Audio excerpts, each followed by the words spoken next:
வணக்கம். வாங்க சமைக்கலாம். இன்றைக்கி என்ன நம்ம சமைக்க போகிறோம் அப்படின்னா கேரட் எக் ரைஸ். இது ரொம்ப டக்குன்னு செய்யக்கூடியது, ரொம்ப டேஸ்டானது, சுவையானது, குழந்தைகளுக்கு ரொம்ப பிடிக்கும். இது லஞ்சு பாக்ஸுக்கும் இது கொடுத்து அனுப்பலாம். இது எப்படி செய்யணும் அப்படின்னு சொல்லி பார்த்தா, முதல்ல ஒரு வாணலி எடுத்து அதில் ஒரு 2 ஸ்பூன் ஆயில் விட்டுக்கோங்க.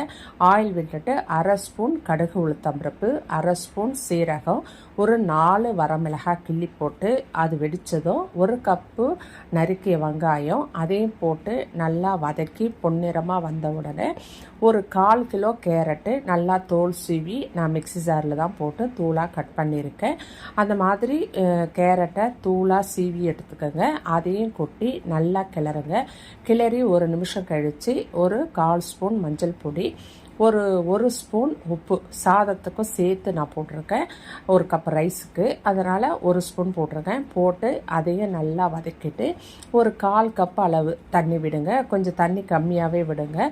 ஒரு 1/4 கப்பு தண்ணி விட்டு தட்டு போட்டு மூடி ஒரு 5 நிமிஷம் கழித்து எடுத்து பார்த்தா நல்லா வெந்திருக்கும். 5 நிமிஷம் இருக்கட்டும்.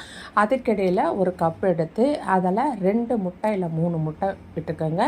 உடச்சி ஊற்றி அதில் கொஞ்சோண்டு உப்பு, கொஞ்சம் மிளகு பொடி போட்டு அதை நல்லா அடித்து எடுத்துக்கோங்க.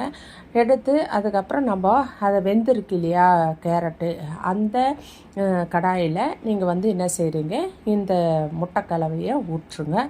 ஊற்றி அதை நல்லா கிளறி கொடுங்க. கிளறும் பொழுது அந்த வெந்த கேரட், காரம், மசாலா, அந்த காயோட இந்த முட்டை மசாலாவும் சேர்ந்து நல்லா ஒன்றா சுருண்டு வாசனையாக வரும். அந்த மாதிரி முட்டையெல்லாம் வெந்து நல்லா கிளறி வரும் பொழுது நம்ம வடித்த சாதம் 1 கப்பு நல்லா ஆற வச்சு உதிரியாக எடுத்துக்கோங்க. அந்த சாதத்தை இந்த கலவையோடு கொட்டி நல்லா கிளறி கொடுங்க. கிளறும் பொழுது அது ரொம்ப மசாலாவோடு சேர்ந்து வரும் பொழுது நீங்கள் கொஞ்சோண்டு ஒரு 1/4 ஸ்பூன் மிளகுத்தூள் திரும்பவும் அந்த சாதத்தோட மேலே தூவி, கருவேப்பிலை கொத்தமல்லி தூவி அதை நீங்கள் இறக்கி பரிமாறலாம். இது ரொம்ப சுவையாக இருக்கும். குழந்தைகளுக்கு இது ரொம்ப பிடிக்கும். சிறியவர்கள் முதல் பெரியவர்கள் வரை அனைவரும் சாப்பிட்லாம். ரொம்ப சத்து நிறைந்தது.